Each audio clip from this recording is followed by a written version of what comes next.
Salam qadarly dinleyijiler. Şuň biziň mihmançylygymyzda PhD doktorantura kandidaty Kerim Köçekov we şuň biz data science, theoretical data science we umuman şu akademik ilimler barada gurrun geçirýäs. Minnetdar geleniňizde. Tamam. Tak, ene gysgaça tanıştyryp bilersiň özüň. Umuman näme etdiň, nirde işleýän, geçmişde näme etdiň? Umuman background informasiýaň ýerler biler ýarak. Bolar. Men Kerim Köçekov. Gangkong Üniversitesi, İlim ve Teknoloji Üniversitesi'nde doktoranturam devam etken 3. yılım. Kompüter ilimleri boyunca işler etken olimpiyadlara katnaştım. Bugünüm netivedinden mihman bolup geldik ve podcast ederdi. Mektepte olimpiyadada katnaşdın. IOI, International Olympiad of Informatics. Şo zat bardy görünmek bilersiňmi? Näme üçin gerek, näme üçin şoňa gatnaşmary? Umman şo gurrun näde saýladym. Mektep başları 7. sınıflarda matematika oyuncu köp isteğim ardığım vardı. Sonralar bu matematikani matematik soruları çözmek için aslında informatika bilen birleştirip hakiki meselelerini çözüp bileceğimi mektep vaktinde bize düşündürüş yani bir kiçirek tapak kollu. Şu vaxt olimpiyatçılar var dediler, olimpiyada tayinlik geçiriyorlar. O şey deyip şu mektepte esasen 57. mektepte oxap başlanan wagtymda 7-nji sınıfda olimpiyatçyklaryň arasynda yer almaga mümkinçiligim boldy. Mektep wagtlaryna köp wagtym olimpiyadalara esasen informatika olimpiyadasyna taýinlik bilen geçirdim. Esasy taýinliklamy halkara informatika olimpiyadasy bolan, ýani IOI, International Olympiad in Informatics taýinlik bilen geçirdim. Bu eýam uly bir olimpiyada. Muňa dünýäde 100 döwletden köpürak döwletiň iň gowy 4 tane, her bir döwletiň 4 okuwçy gatnaşýar. We bu olimpiyada uly bir taýinlik gerektirýär. Sebebi bizim şu taýda ödümüzi görkezmek için diňece 5 saatymyz bardy. 5 saatyň içinde berilen 3 tane bütün dünýä bilen ýarışjak derejede beriljek gyn soragy iň gowy şekilde çözmegi ýerine ýetirmeli. Umman şu olimpiyada edil ýöneköy adata olimpiyada bilen deňilýär. Soralar zatlar. Olimpiyadaları birazajyk gynlyk bilen 3 tane diňece 3 tane soragy berilýär we diňe 5 saatymyz bar. Ýa, dogry. Muň esasen ýeketek çözüm ýok, birden köp çözüm bar. Ve yankıya doğru çözüm yazmak minutların içinde de saatlerin içinde ulu bir fikirlenme sonrasında. Siz näde kim saýlaýar we näde saýlar şu olimpiyadalar? Olimpiyada mektep wagtynda saýlaw geçirileninde mektebimizde şonda olimpiyatçylar ýetiştirýän yer bardy we şu mektepde kiçiräk saýlaw sonrasında men matematika, fizika we bilelik tapaklarymy gowy bolan sebäpli şu olimpiyada merkezine girmeme wagt mümkinçilik döredildi. Şu informatika ne kimden öwren? Kim öwren? Informatikany Halipam başlangyç derejesinde programmering dili öwreden C++ sançy öwreten mekanallar berdi. Öde şu wagt Nokia'da işleyen bolmaly. Şu wagt bir de kiçiräk tapaklar geçýärdi. Şeýdip öz başyma sonra taýinlap başladym. Mektep wagty, mektep okuwçy wagty olimpiyada taýinlamak kynmy?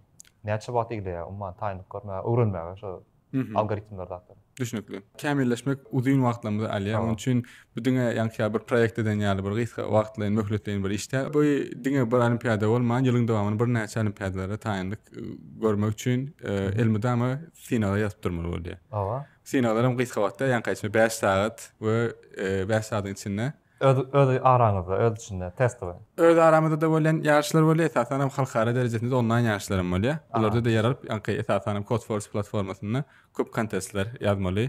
Sebebi beýleki adamlar bilen aslında derejeňi näledin görmek ansat bolmaýar. Onun üçin hem olimpiyada gitmeden odalyam ýerini, derejeňi görüp şoňa işlek bolýar. Mektebe geçdik, üniversitede geçeli. Üniversitedem Innopolis'te okudyňyz. Doğru. LinkedIn'de ýazyk. Şo Innopolis bardy, kiçiräjik aýdyp bilerdiň we Innopolis beýleki üniversitetler näme tapady we näme sowy. Edil ullakan bir CT ýalak gödönçden Silicon Valley'mi? Şo bardy gysgaça aýdyp berdiňiz. Mektep wagtyna gazanan sylalarym sonrasynda köp üniversitetler aslında bu sylaryň näle gynlygyny gazanmakdan bilýän üçin SAT, TOEFL ýaly 40 tane test sonrası size uly offer letterler berýärler. Meselem bu üniversitetlerin arasında Türkiye'den Bilkent Sabancı yerlerden teklif aldım. İTMO, Ortaýetden, Innopolis bir topar üniversitetlerden kabul hatyny aldım. Bulan aslında esasen Innopolis saýlamamda uly faktor tapaklaryň emmesiniň ingilis diline bolmagy we esasen ýanky içinde ýaly kiçiräjik bir IT sferi, ýani şu taýda okuyan bütün okuwçylaryň bir şekilde programmering, ýani IT boýunça işläp beren okuwçylaryň bolmasy meni hasam özüne çekdi. Ve ödümü şu yerde kämilleştirip bileceğime inandım. Şu üniversitede international halkara üniversitet okuwçylar bilen birlikde 4 tane ütgeç uğurda tapaklar ya da fundamentlerini berip başlaýarlar. İlk başta geliňizde siz uğruňy saýlamaýaňyz. 3-nji kursa geçeňizde şu robotics, cyber security, data science we software engineering ýaly şu wagtky modern durmuşymyzyň gerekdirýän 4 tane uly uğru boýunça şolun sistematy şolar ýaly. Şonun sistematy şonuň ýaly. Ola go interesant. Sen başda haýsy uğurdan ösçeň bilen-de. Dogry. Şu üniversiteden ondan siz haýsy major saýladyn? Data science. Men data science saýladym. Data science näme üçin? Gowsara menem şu wagt özüme soraýapdym, bu näme üçin data science saýladyn diýip. İlk başda robot teknika ýa-da robotlar bilen aram kän gowulmandygy sebäpli muny aýyrtdym. Didim muny bu wagtda men işler etmedim. Belki ileride gerek olsa özüm kiçiräk hobi alet bilen ýöne höwütim däldi. Düşünekli. Cyber security hem men birazar açyk owat gözüm gorkudy diýip bilen ýaş wagtymda 2-nji kurs diýdim bu urda da esasen software engineering ýa-da data science saýlap bilerdim. O şu wagtym AI'ň emerge etýän ýani birazar açyk hem adamlar tarapyndan gürleşilýän 2019-njy ýyldy we diýdim software engineering industriýadäki käbir experience bilen gadam bilen in gowsy men okujak bolsam 2 ýylymy data science'ın üstüne iskusy intellect AI ML boýunça işleýän diýip data science saýladım. Okay, data science näme zat gysgaça? Data science bu eýam adyna belli bolýar, datalaryň ilymy. Bir datany bir kompaniýanyň uly datalar bolup biler. Bu kompaniýadaky datalary filtre etmek, analiz etmek, soňrasynda manyly bir knowledge ýa-da bilgi ortaga goýmak üçin muňsyny köp analizle geçirmeli bolýar. Bunuň üçin ýürütde toollar bar.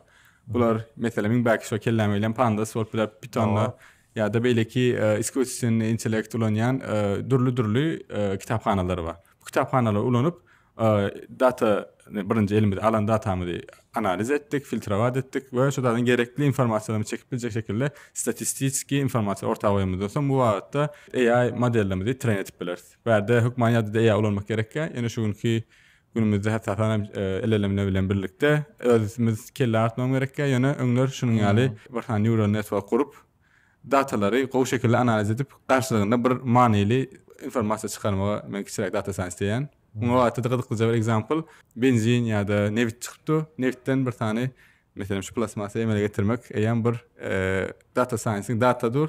Datadan gerekli informasiýany alyp özümde ulanmam. Bu bir eýem bir skill ýa-da bir ustatlyk gerektirýän bir zat. Üniversitetde urun ICPC diýip ýarşylar bar. Şo ICPC näme zat we şoňa näme üçin gatnaşmaly? Gowsara mektep wagtyny nasyonal olimpiada taýyny goýan okuwçylaryň köpsi ICPC etat informatika boýunça ýarşyna gatnaşýar. Bu birazar açyk indiwidualny da ýeketäkde de komanda bolup gatnaşylýan bir ýarş. Ýani siz öz üniversitetiňiz, öňler öz döwletiňizden gatnaşýan bolsaňyz, inneler öz üniversitetiňizden gatnaşýaňyz we komandada 3 adam bolýar. Her bir region ilki öz saýlawyny geçirýär, meselem Orsiýadyň özi bir saýlaw geçirýär, Amerikanyň özi bir saýlaw geçirýär, Günorta Amerikanyň özi we her regiondan iň gowy saýlanan üniversitetler, onuň üçin Harvard, MIT ýaly üniversitetler işiň içinde bar.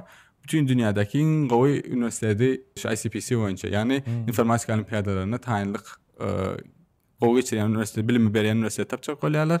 Ve her komandatda team work, yani komanda bolup näde işlemeli, strategiýa näde tutmaly, gaty özüni görkezýän bir skill bolup durýar taýda. Ýa bir tane kompýuter bar, 2 adam şu wagtda çözüm ýazjak diýse, otada kiçiräk konfliktler bolup bilýär. Kötäde 3 adamyň rollaryny gowy set etmeli bolýar. Meselem biri pikir tapyjy, biri test edici, biri bolsa kodlaýjy diýip, şu zatlar gürleşip öňde mäli köp praktik gerektirýän bir ýene bir ýarış. We gyzyklyja tarapy ýer sara çödüňde bir tane balon getirip takýarlar. Meselem A sara çödüňde gyzyl balon takýarlar. Kimin balon kämesi köp sara çödüň ýaly bolýar. We bu ýarşda finalyna bütün üniversitetiň gowy üniversitetler ýygnanýa. Şu taýda sponsorlar zatlaryň daşynda da iş vakansiýalar daşynda da top çykyş edenlere pul bayraklaryň berilýär.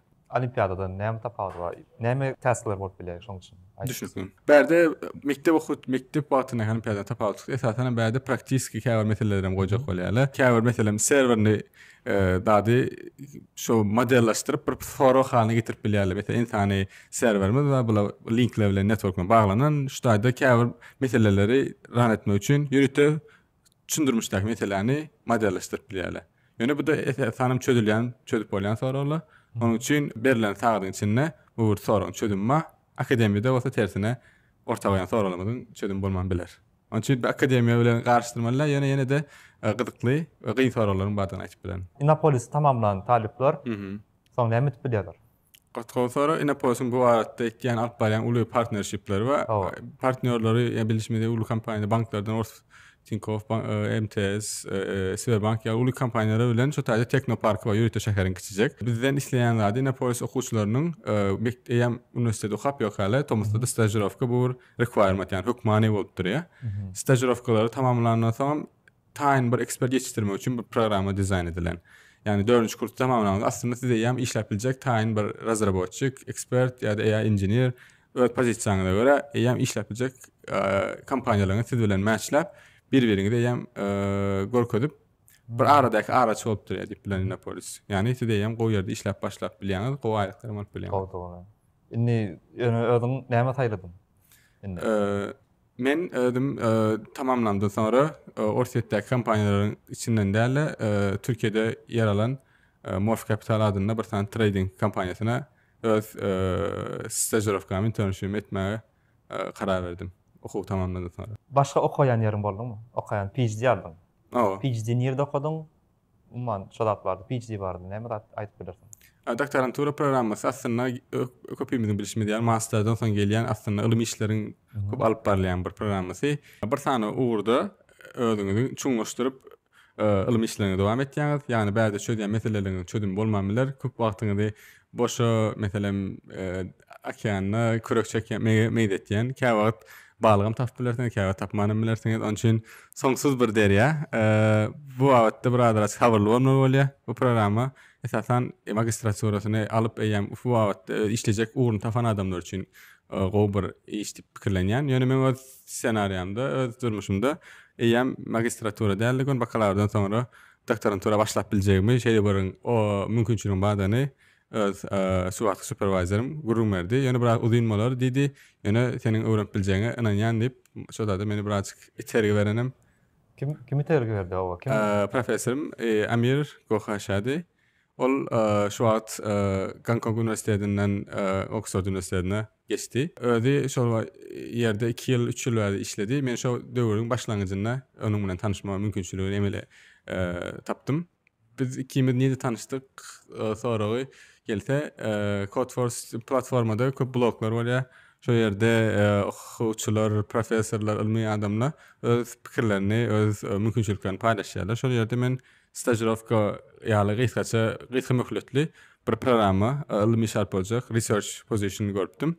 Özüne ýazyp göremde maňa aslında seniň backgroundyň ýa-ni IOI'da ýer alyp ICPC we soňrasynda da bir tane proýektlere ýer almak üçin seni göni doktorantura başlap biljegimi aýtyp berdi we muny esasen scholarshipli ýa-ni top bir scholarship HKPFS bu ada gysgaça görmek bilen şol scholarship bilen gazanyp gatnaşýarlyklarını özü hem şu olimpiyatçı olany ýaş wagty, ýa-ni matematik, informatik olimpiada gatnaşyp görenini we esasen hem komandasyny ýaş studentlerden gurýanlygyny, halkary okuwçylara ünsürýänligini, esasen web saytyny aşagda goýsak, görürsiňiz ki kartada aslında köp döwletden okuwçy bar. Ol isleýär multicultural, divergent bir tane environment bolsun. Bu ýerde herkim bir-biri bilen durly pikirleri alşyp çalışsyn, bu problemlaryň üstüne işlesin. Onun için esasy men supporterim bu ýolda, men professorum şu wagtda supervisorum diýip bilen ol maňa bu akademiýanyň inçeliklerini wagtal hepdelik görüşüp durýas. Nämeler etip biljegimi, ileride näme garşylaşjagym barada ilmiden men mentorum. Doğru. Näme üçin Gangkong taýladym? Yani Gangkong'a spesialny taýlanmagyň sebebi esasen ýa-ni scholarship stipendiýa meselesi bolup biler. Olar ilma ulu bir möhümlük, importance görkezýärler. Ilmynda bir şekilde teknologiýa kiçiräçik döwlet bolsa-da, yani kiçiräçik diýip bilen bir tarafından 2 saatlyk ýol maşyn bilen, yani gaty döwlet aslında şol kiçiräçik ýerde teknologiýa bilen aslında özleriniň finansyny ýöretip biljek ulu bir tanalýan döwlet bolupdy-da. Yani ulu bir şekilde sizi support etýär eğer ilmi işleriňiz gowy bolsa. Çünki startuplarınız olsa hem ökmanya da Gangkong'a bağlan diyen. Gangkong bunun Kitay biraz tapağıtırak geliyor. Biz Gangkongçu diyorlar. Biz Kitay derler. Olar iki sadece devlet var geçiyor. Devletin pulu var, özünün baydağı var. Yani esası kökleri Kitaylara bağlanıyor. Kitay'da afisane dil İngiliz olan için Kitayca öğrenmenize gerek yok. Scholarship benefit hükmünde geliyor diye. Şu scholarship mümkinçilikleri näde tapmaly we näde taýyryp görmeli? Sonra doktoranturada dünýäniň köp ýerine, ýani emme ýerine diýmeýin, köp ýerine doktorantura bolan ýa uzun bir programy, bu eýam kak iş ýaly sizi full time aýlyk beren ýaly dip stipendiýa berýärler. Onun üçin Amerika gitseňizem, Gonkong'a gitseňizem, bärde size hökmany ýalyda gynçylyk çekmejek şekilde töleňizi sizin professoruňyz, şotaýda superwisoryňyz öz grantyny bermek hökmany bir bolmaly. Hökmanyada superwisoryňyz bolmaly. Şu superwisor size döwletiň öz käwir stipendiýalaryny tapmagy kömek etipler, ýa-da öz grantyndan size bir aýlyk ýaly bir büdjet aýryplar. Düşünükli. Bu ýöne birazrak magistraturada ýetgeşirek, böyle magistraturan käwirleri ulu universitetlerde belki töleýär boluplar, ýa-da käwir pasoýsy bolan scholarshipler we bulan sany bir bir ýylyň barmagyny tany geçenok bilýänlerimizden dat çivinin KGSP ve Koreýanky, Ýaponiýanky ýaly 4-5 tane bizim döwletimizde satan scholarshipler var. Bulary tapmak üçin esasy men öz senaryamda dost ýarlam kömekçi bolýar diýip bilen, olar bilen şol ýaşda bolan üçin hemmemiz aslında meselem magistratura ýa doktoratura apply etýänimiz üçin bir-birimizi habardar etdirip durýarys diýip bilen. Onun üçin Ökmaniyada LinkedIn biraz ilerlep bilersiňiz. Onda şunda da dosyalarını böyle habardar edip men şunu application etýändirin. Burada görseň men bilen paýlaşmagyň meni beğendirer diýip halkara anynda da köp dostlaryňyz bolsa muny bil tapmak kyn bolmaýar. Google Search'en belki biraz kömek etipler. Onuň bir däýerlik görüň diýen. Akademi bardygyny birazçyk soraýyn. Şo akademiyada nädip survive etmeli, we nädip şo akademiýanyň üstünlük tamamlamaly? İlk başta akademiýa girmäkäňe gowut pikirlenmeli maslahat berýän ýa-da iki gerek pikirleniň. Sebäbi bu uzun journey. Onun için bir noktada eğer etip bilmeyeceğinizi bilseniz, iyi de dönüş etseniz, biraz azıcık wagtyňyzdan gider, biram men aslında halamayan adam diýip bilersiniz. Näçe wagt dowam etýär? Ortaça 4-5 ýyl ýaly bir uzun bir programa. Men maslahat berýän eýam universitet wagtynda bakalavriada bolsa da tomuslaryňyzda diňe industriýede stajirovkada aslında akademiýa research positionlarda da internship bilen badyny, ýani stajirovka bolan gysga möhletli bir proýektiň üstünde işläp 3 aýyň içinde tamamlap bilýäňizi aýtmak isleýän. Batda industriýadaki gerçekleş, ýani ömürde industriýada biraz wagt uzun bolan CV screening, CV-ni öğretýäňiz, referal bilen programa ýörüçe interwýulara girýäňiz, uzunrak gitýän bir prosedury. Ýöne bu akademiýada biraz gysga bolup bilýär.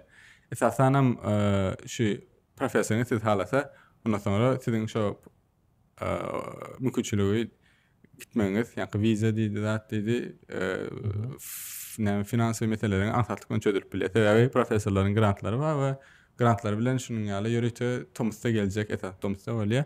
Gysga möhletli stajirovkalara bir ýörüte büdjet aýrýarlar. Onun üçin men isleýim bir öz halayan uruňy tapsaňyz, meselem bu Emily Ang'da bolup biler, ýa-da gidip software engineeringde de bir topar ilmi işler alyp barýar. Theoretical computer science we başga uğurlaryň öz halayan uğuruny tapsaňyz we hatda şu wagtda position açan professoryňa tapsaňyz, Ökmaniyada bir kiçiräçik mail ýazmaňyzy CV-ňiz bilen bilerlikde maslahat berýän. Gysga möhletli sizi görmek, siz bilen gürleşmek we kiçiräk proýekt etmek isleýän meni bilen interview etseňiz, bir proýektiňizi assign etseňiz, hatta beginnernip barlak görmek. Kısaca mail ýazsaňyz işe ýitirmeýäňiz. Meselem şurada ýazan 50 mailiňiziň 10 sanaty ýyzna ýazsa, genellikde ýyzna ýazýarlar sebäbi olaram täze talentlary, täze okuply okuwçylar tapmak isleýärler. Maslahatym bir ýazmada diýip gynanmasa, olaryň belki şu wagt birazçyk busy wagt bolup biler, onun üçin deadline ýetişdirjek bolýandyrlar. Ýöne köplenç professorlar okuwçylar ýyzna ýazýarlar. Şu wagtda darp bilemizok, ýöne şunu aşnalat diýip hatda forward etip biler bir ýerlere. Onun üçin çekinmeň, hiç kim sizi şunu ýazdyňyz diýip aşağılamak ýa-da humiliate etmez. Ahyrlyk bilen emmekşe ýazy beriň diýjekler. Gowy. Ne şu PhD'ni tamamlayan, tamamlandan soň näme mümkinçilik açylýar, näme kapylar açylýar, näme iş etip bilýär şundan soň. Näme üçin gerek PhD, akademiýanyň bilim näme gerek? Sonra doktor adyny almak daşynda nämelere size ýol açyp biler. Bir uğurda özüňiziň iň kämil derejä ýetmeňizi görkezip biler. Ýani özüňizi şu uğurda arkaýynlyk bilen emme makalalary eýam görüp okap görünsäň, şu wagtda işler etmek isleýän gelecek ýaşlara dogry ýol görkezmek üçin siziň ilk başda bilimi dogry şekilde almaňyz gerek. Bu üstün mesela üniversitede bakalavriada birazar açık tapaklar alýar, bahasyny alýar, ýap-ýap gitýär. Bu wagtda bolsa bu PhD'de muny hemme taraplaryň Yani sana gerekmeyecek olsa da şu an taraflarını okuyup öğrenip çoğunluğuna öğrenyen için sen şu vakitte expert dip biliyorsun. Ve expert bolan için hem yeterli yaşları yetiştirmek temasına işiniz doğru alıp bararım kadiyan. Onun için benim zaten halayan PhD aslında bir tane degree almakta ya doktor adını almakta dine ol size öğrenmeyi öğretiyor. Yani ne mi diyecek öyle? Bir tema var. Şunu men öğrenmek için aslında akademik taraftan ne edip investigate ederin. Ne edip hem taraflayın şunu doğru şekilde doğru informasyon taparını bir tane skill'i çoğunlaştırıp köp proyektlerin arasında yani vakt geçiren son bu sizin için bir natural tabii hadise vakaliye. Indi öňler ýaly dogry informasiýa tapmak üçin köp wagtyňyzy giderýän bolsaňyz ýa-da gyn bolanmasa indi sizin üçin aty ýeňil bolýar. Onuň üçin hem kişi aslında gazanmak skill muhady ýa. Köp şonu aýtdy. Öwrenme öwretýän diýip. Ýa-da akademiýany tamamlandyrsang opportunity wada geçse bir gurulmak bilen. Hawa. Akademiýany tamamlandydan soň esasen kompaniýalar size gözündikki köp indi şu wagt gazatlarda job requirement'larda görürsüňiz. PhD preferred qualification'ın içinde ba yani diye yani doktor adını alanmasanız dine öz uğrunuzda da sen uğrunuzu o şekilde öğrenip bize bir value koşup bilirsiniz deyip. Onun için öňler mesela bakalavran bolmagy bir fancy bir datka indi bakalavran bir de var. Onun için biraz PhD tarafına şu vakt kelletine ağırdan adamlara köp serial. Esasen yardım etişe Amazon'da yani dereceler var da ST1, ST2 diye vakt geçtikçe de experience kazandıkça da sizin dereceni kaldırıyorlar. PhD'niz olsa 4. 5. dereceden gün başlap bilýän dip bilýän. Bu da ýam size o aýlyk bilen gowy ýerde başlamagyda bir itergi. Üçin iş tarafdan bir gynçylygyňyz bolar edemokda gor tamamlap bilseňiz. Indi biraz experience geçelim. Okuyan wagtyň bir belli bir iş bilen meşgullanasın. Näme işler bilen meşgullanasın? Industriyada käwir tejribeden bolly. Tejribeden barda aýtyp bersen. Getirde insan koyucu işlenyerim. O taýda algoritma optimizasiýa komandasyna developer bolup işledim. Research açyk açmam bilen içini biram Morph Capital'la ýa etdim.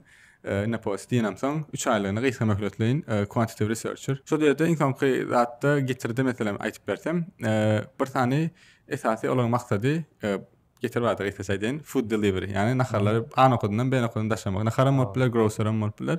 Esas etmen dadymyz şu daşalyan kurierle daşaýar, şonu optimizasiýasyny dogry ýerine ýetirmeli. Yani kurierleri maksimum şekilde ulanjak bolýar, tagat bakat pul tölenýär. Biram olarda klient zakaz berende şonuň drop etmek üçin miss ratio-ny azaltjak bolýar. İki tane objektivimiz bar. Muny üçin hem ýönetim toollar bar. Google'ın toolu bar, operation research üçin beren free open source. Şonu ulanyp öňleri işletip başlapdyrlar. Ýöne gynatlarym käwat request käm bolanna şu esasen execute time constraint'imiz bar. Çözmek gyn bolýar. Onuň üçin ben eden işim insan şu taýda clustering algoritmasyny dizayn etmek bolýar. Clustering algoritmasy näme bolýar? Şu taýdaki regiondaki berilen kurierler, orderler şeýle bir şekilde gruplara bölmek ki şondan soň ýa-ni solver çağıramda her bir cluster üçin paralel bir şekilde çözdüremdik. 2 sekund ýetişýärmidi bu ýa-ni KPI'lary miss ratio dedik, courier optimization. Bunları has gowlaşdyryp bilýärmidi gördük. Bu waç test bilen baglanşykly, yani bir tane algoritma ýazýan, muny hakyky durmuşda baglap görmesen, garşylygyny almak anhatda. Käwir özümiz dizayn etdik. Key metrikler ýöne tetem bir tane welaýety bar Türkiýanyň, şonu bilen açyp aslında revenue pul getirýän görellerine şol ýerde ýene de galmamy we dowam etmek istediler. Bunun için men esas algoritmalar bilen optimizasiýalar bilen öňler bäri ýazýanyň, meselem Google Hashcode ýaly optimizasiýa contest we ýylla bir gedek oňa gatnaşypdym köpräk. Şolar aslında maňa kömek etdi.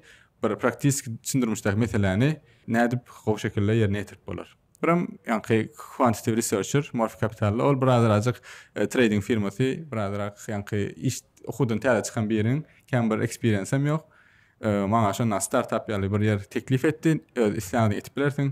Bizim asıl datalarımız şula, stoklamız var. Türkiye'nin BIST 30 data setini verdiler ve 3 aylık datasını ulanıp önümüzdeki yarım tağdan içinde mesela return'ü yani neçe % artar ya da adalı yani prediction etmeli. Yani bu günü dat ýaly bir student için tapılmayan altın ýaly diye isläňdi bağlap bilerdin, hatta men garşylygyna pul berjek experience kazanýarda.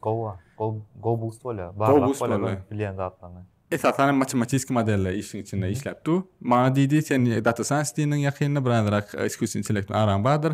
Bizim datanymy analiz edip bize bir model ýatyp bilersiňmi? Iskusiýa intellekt we deep learning ödeme tapaklaryny köp alansaň şu wagtda käbir hatta tezimem, ýa-ni torç proyektim şo barada bolansoň, bu dataları analiz edip goýja model ýazdyk we simulation'a 3 ay soňra berip pozitiv review aldyk. Onun için ondan soň doktorantura başladym. Data science bolmak üçin nähili ýoldan geçmeli şoň road map'yny aýdyp bilersiňmi? Näme zatlara öwrenip geçmeli? Umman maslahatlaryň dinläsmi? Düşünükmi. Data science esasen soňky 5-10 ýyllykda durmuşyma giren bir position. Onlara bady ýöne AI'ň ýanky emerge etmeli bilen bilerikde. Gaty köp islenilýän bir position şuwlarda kulu kompaniýalaram bu wagtda uly datlara işler alp barýarlar.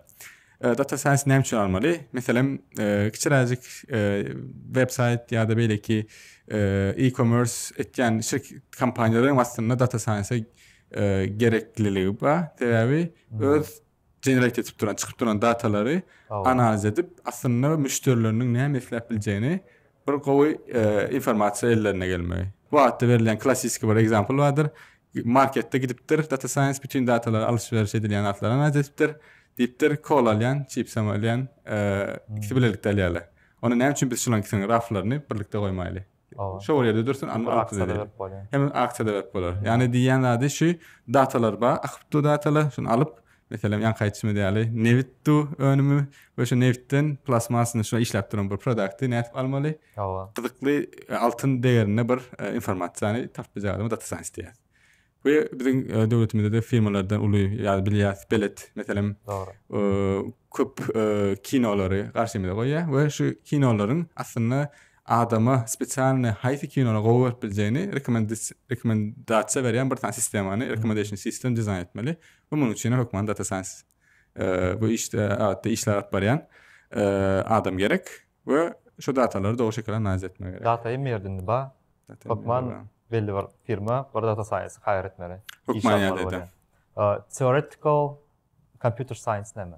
Şu akademiyada PhD'de theoretical computer science oyuncu işlem alp barýan.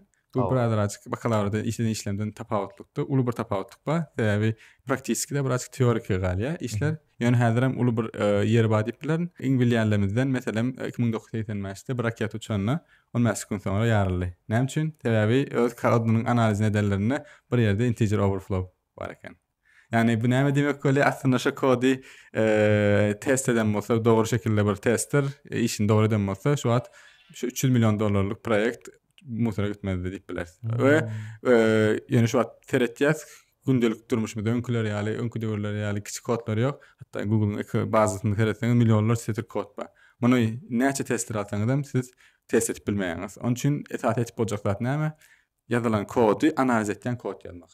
Yani buna statik analiz diýär. Duran kod bar, üýtgäp durany we meselem siz hatta dynamic metod bolar. Meselem Eclipse ýa-da Visual Studio Code ýa-da otyň kod awtomatiki şu ýerde overflow, şu ýerde null pointer analiz etýän bir tane tool bolsa-da real time. Onu şu biziň aslında köp garşylaşan baklymyz öňüne alyp bolarmy diýen. Onun üçin bu wagtda esas praktiskide ýa-ni teoriki şu praktik tool'lar etmek üçin teorik ilimler gerek, algoritmalar gerek. Algoritmalara matematik bolýar. Şu tarapda iş etýär. Praktik tarapy eger isleýän adam gelip makalamyzy okap ýatyp biler öz kompaniýasyna. Şu ilim işlerden başga daşyndan etýän işim barmy? Etýän işim şu wagt bagtlar bilim merkezi adında bir yer açdyk we buň asl maksady informatika olimpiadalaryny taýynlyk. Bu diňe olimpiadçylar ýetişdirmek bilen galman aslında bütün adamlaryň esasen mektep wagtyndan başlap informatika we kompýuter ilimleri boýunça fundamentini dogry sağlamak boýunça. 3 tane kurs başlangyç C++ öwretýär, fundamentalny bir dil öwrense belki dillere geçmeyi ýeňil bolýar. We köp proýektlerde de oyun ýazarlaryna da hatta meselem eketek informatika olimpiadalarynda ulanýan dil bolan üçin informatika C++ hökmani şekilde ündäýär. Sonrasında data structure algoritmalar ýa-da üniversitede verilýän 2-3 kursda verilýän computer science okuwçylaryň hökmani almagy gerekden bir kurs. Biz hatta mektep okuwçylaryna berip şu wagtdan ýani ömmäňi bilmegi şu siziň gelecekteki karýeraňyzy boost etmekde uly bir ýeri bolar diýip ikinji derejede şonlaryň soňunda saýlanan top okuwçylarymyzdan şu wagt özüm halkara olimpiadada taýynlaýan, ýakynda hem aýakdaş olimpiadamyz bar Gazagstanda. Gowy derejede alyp Türkmenistan adyny galdyrak ümit etýän. Şo okutýan okuwçylarymyz ýa-da olimpiadada çykyş etmeli. Nesip bolsa 13-17 Astanada çykyş etmeli. Doğru. Gelecekde näme gurdan ösmegi meýilleşdirýär? gelecekde gysga wagtlaryny etip bilen udym wagtlaryny şu wagt meni aslında näme etjegimi dogry aýtsam ýalňyş bolar. Gysga wagtda indi professorum şol Oxford Üniversitetine geçdi. Menem şu taýda gysga wagtlaryň 6 aýlyk ýa-da 12 aýlyk bir research visit, ýani şu ýerine ony visit edip bir tane proýektleri, bir näçe proýektleri alyp baratym gelýär. Muny tamamlap soň doktoranturam tamamlap, asyl bu wagtda da ýanky bilim merkezi okuwçulamady hasym giňeldip, emmek kişiniň aslında olimpiadalaryň öz karierlerini dogry şekilde set etmek üçin üniversitetlere apply ederlerine, soňrasynda işlere apply ederlerine türlü proýektleri ortaga goýup, hatda bäde partnershiplamydym şo ýolla hemmesini gurnap bilsek, akademi üçin hem industri üçin hem goý ýaş ekspertlemedi eşitdirer diýip umyt etýän. Okuyanlara ýa-da gyzyklanýanlara üçin data science boýunça ýa-da umuman personal growth nähili kitaplar maslahat beripler.